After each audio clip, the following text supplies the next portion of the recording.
Assalamualaikum warahmatullahi wabarakatuh. Selamat datang di Jurnal Intan Indigo.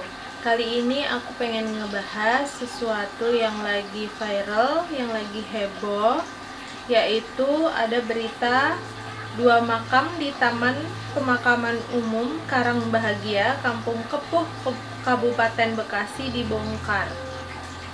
Dan itu ternyata ada 2 kali kejadian. Di sini aku bacain dulu awal mulanya, kronologinya. Itu ada warga melintas yang ingin mancing, melihat kondisi makam sudah dalam keadaan terbongkar. Dia langsung lapor ke petugas makam dan diteruskan ke kami. Saat itu Kapolsek Cikarang Utara, Kompol Alin, mengatakan seperti itu. Ada 2 makam yang dibongkar, merupakan jenazah atas nama R, inisial R, dan inisial AP. Nah, yang dengan jenazah dengan inisial R itu dibongkar pada hari Kamis 16 Juli 2020. Kronologinya, kala itu pihak ahli waris sedang melakukan ziarah, mengetahui makam anggota keluarganya sudah dalam keadaan terbongkar. Nah, yang jenazah R ini, saat salah satu keluarganya melakukan ziarah, itu udah keadaan berantakan. Tetapi menurut beritanya, kayu yang buat penghalang di atas jenazah, yang biasa diletakkan di atas jenazah, itu sebagian udah hilang, udah tidak pada tempatnya. Tapi alhamdulillah jasadnya masih ada, jadi jenazahnya masih ada. Itu Kamis 16 Juli 2020. 1 hari berselang, kejadian serupa terjadi menimpa makam jenazah berinisial AP yang dikuburkan sekitar 3 bulan lalu. Jadi yang inisialnya AP ini, itu keadaannya udah dibongkar. Aku lihat di videonya itu tanahnya udah dibongkar dan itu ke satu arah, benar-benar diletakkan di satu arah. Kayunya pun juga diletakkan di satu arah, jadi maksudnya nggak berantakan. Logikanya, kalau itu binatang pasti akan acak-acakan, nggak beraturan. Tapi ini sangat rapih ditaruh di satu arah. Terus saat aku ngelihat video ke arah bongkarannya itu, memang yang aku lihat, yang pertama kali aku lihat itu yang bongkar bukan binatang tapi manusia. Itu menurut pandangan aku. Dan yang jenazah AP ini itu hilang, jadi udah nggak berada di tempatnya, dan udah dikonfirmasi sama keluarganya pun itu nggak ada yang melakukan pembongkaran, berarti bukan dari pihak keluarga. Kalau yang jenazah R itu tadi kan sempat dibongkar tapi jenazahnya masih ada, itu hari Kamis. Dan hari Jumatnya, keesokan harinya, itu 17 Juli, itu jenazahnya yang hilang. Nah, kalau dari yang aku lihat itu yang pada hari Kamis, kenapa belum sempat dibawa? Secara kondisinya, makam yang pertama yang pada hari Kamis itu, yang inisial R, itu masih berada nggak jauh dengan pemukiman warga. Sedangkan yang hari Jumat yang hilang itu posisinya dia jauh lebih pelosok, jauh lebih sepi, dan jauh dari pemukiman warga. Aku lihat itu kejadiannya pada hari Kamis. Ciri-ciri orang yang ambil, untuk saat ini polisi masih masih menyelidiki dan belum menemukan siapa pelakunya. Tapi kalau aku melihatnya, ciri-ciri pelaku yang membongkar jenazah ini dari 2 makam yang berada di Karangbahagia, Bekasi, itu adalah satu pelaku yang sama, satu orang yang sama, dan pelakunya ini hanya satu orang, dilakukan hanya satu orang. Ciri-cirinya dia laki-laki, usia kisaran 45 tahun sampai 50 tahun, kisaran usianya segitu. Tapi dia, aku cenderung lihatnya udah mendekati angka 5, angka 50. Jadi usianya mendekati angka 50, laki-laki,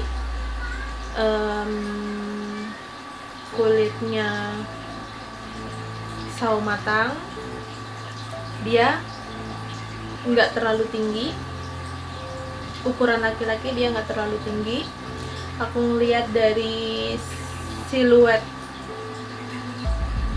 badan bagian belakang dia itu secara fisik dia seperti orang yang terbiasa melakukan pekerjaan berat, terus nggak terlalu tinggi. Aku ngelihat saat dia berjalan itu, maaf, kakinya itu berjalannya begini, jadi kayak letter X jalannya begitu. Dan pada hari Kamis itu dia lakukan di malam hari pembongkaran. Hari Jumat tanggal 17 Juli dia pun melakukannya di malam hari. Dan yang pada hari Kamis, kenapa dia hanya membongkar? Karena pada saat ia pengen melakukan pembongkaran itu, pada saat dia pengen mengambil jenazahnya itu, ada orang yang melintas. Dan namanya orang udah berniatan buruk, ada orang melintas, padahal orangnya yang melintas juga nggak memperhatikan, bahkan nggak melihat orang tersebut, tapi dia udah terlanjur panik.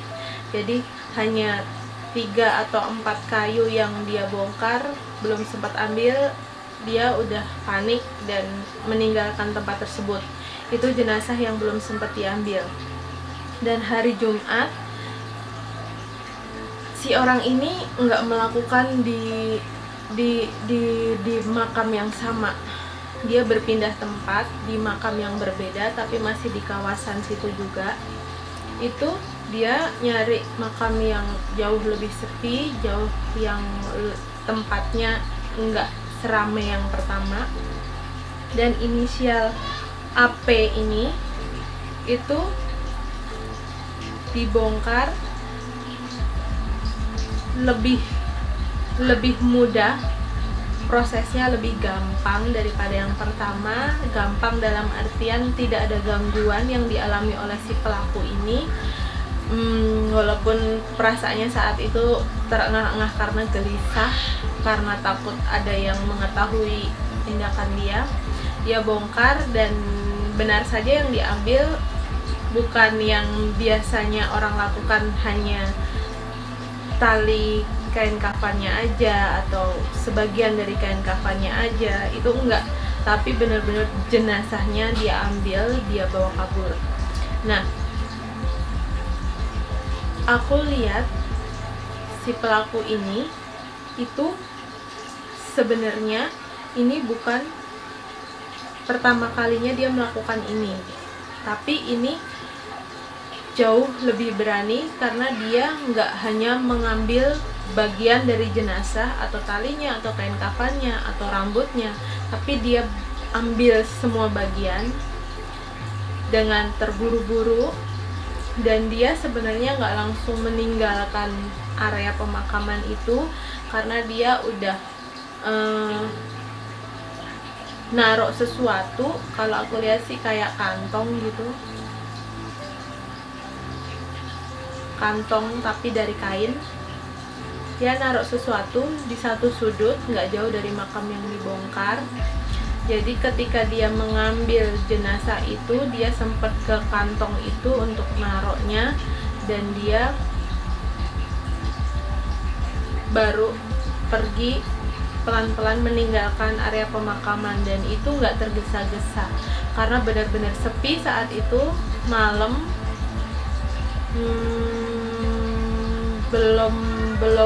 Belum menjelang dini hari, masih malam. Dia dengan santainya pergi meninggalkan tempat pemakaman itu. Dan kalau aku lihat motivasi si pelaku ini untuk mengambil jenazah itu adanya ritual gaib yang baru dia jalani. Jadi dia bukan pemain baru, tapi ini jauh lebih ekstrim yang dia lakukan. Kayak yang aku tadi bilang, bukan hanya talinya atau kainnya atau rambutnya, enggak, tapi semua dia ambil dengan adanya ritual gaib yang dia jalani. Dan si pelaku ini juga aku rasain rada ada gangguan secara psikis, jadi dia nggak ada rasa takut. Dia punya tujuan tertentu untuk menjalani ritual gaib ini. Yang aku tahu sih dia menginginkan untuk ritual gaib pesugihan, dan itu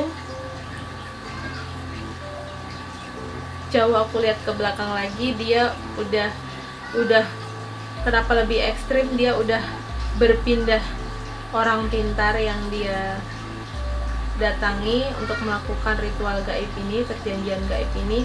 Dia udah beda orang pintar. Jadi yang pertama dia udah sangat terbiasa datang ke orang pintar untuk sesuatu permintaan yang instan dengan syarat-syarat tertentu. Dulu pun dia pernah melakukan pembongkaran jenazah dengan hanya mengambil kain kafannya saja, sebagian, itu pun sebagian dengan syarat-syarat tertentu, dan itu menurut dia keinginan dia tidak tercapai. Dan untuk saat ini dia berpindah orang pintar dan dia menginginkan sesuatu yang lebih lagi, dan syaratnya adalah mengambil jenazah dengan perjanjian tertentu yang mereka lakukan. Kalau aku nembusnya segitu. Jadi aku sendiri miris melihat berita ini, karena di zaman modern ini masih ada saja orang yang mempercayai hal-hal yang sampai di luar logika. Jadi orang sampai hilang rasa takut, hilang akal sehat, mau melakukan apa saja demi keinginannya ini tercapai. Bisa dihasut dengan mudahnya oleh jin, dan orang ini udah nggak punya hati. Gimana sih rasanya kalau dibalikin lagi, kalau dia yang mengalami ini, kalau dia sebagai keluarga yang salah satu anggota keluarganya yang jenazahnya diambil gitu tanpa sesuatu alasan yang jelas. Dan kalau yang seperti yang aku ungkapin tadi, ternyata demi sesuatu yang dia inginkan, kebutuhan duniawi, jalan pintas yang tentu saja belum tentu itu semua sesuai apa yang dia inginkan, sesuai apa yang dia inginkan, yang dia lakukan perjanjian gaib, ritual gaib itu tadi. Makanya kebanyakan orang yang melakukan ini itu psikisnya terganggu. Jadi dia udah hilang akal sehatnya, dia mau melakukan apa saja, dan bahkan hal-hal yang di luar logika.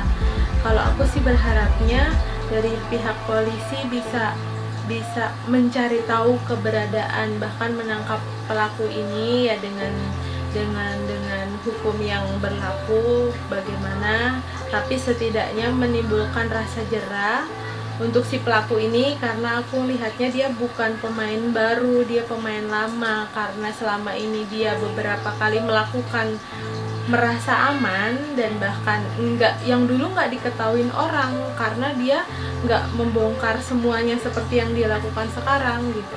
Dia hanya mengambil kain kafan sebagian, itu sebagai syarat gitu. Bahkan orang pun nggak mengetahui, karena dia melakukan itu di area-area pemakaman yang sepi, area-area pemakaman yang jarang orang kunjungin gitu. Kalaupun berkunjung hanya dalam waktu-waktu tertentu dan itu pun keluarga. Jadi bukan area pemakaman yang terawat, yang setiap saat dibersihkan orang, yang dijaga orang, itu enggak. Jadi dia tahu betul di mana dia ngambil gitu. Nah, untuk yang saat ini dia benar-benar membongkar semuanya. Dia ambil semuanya, dan karena perbuatan dia itu seharusnya akan memudahkan pihak kepolisian untuk bisa melacak siapa pelakunya, karena orang ini itu bukan orang jauh, bukan orang di luar Bekasi kalau aku boleh bilang. Jadi setidaknya kalau dia tertangkap ada efek jera yang dia alamin. Semoga penglihatanku tentang ciri-ciri pelaku, tentang kronologinya, tentang sebenarnya apa saja yang dilakukan, tentang motivasi si pelaku ini kenapa melakukan hal demikian, semoga bisa membantu dan bisa bermanfaat. Dan buat kalian yang nonton Jurnal Intan Indigo, aku saranin sebaiknya untuk saat ini, untuk masa sesulit apapun yang kalian alami saat ini, jauhkan pikiran untuk menjalani ritual gaib, perjanjian gaib, atau jalan pintas apapun yang berhubungan dengan makhluk gaib. Tetap kembali ke jalan Allah, memintalah hanya kepada Allah. Terima kasih, ikutin terus Jurnal Intan Indigo. Jangan lupa subscribe, nyalakan loncengnya, like, dan share. Terima kasih. Wassalamualaikum warahmatullahi wabarakatuh.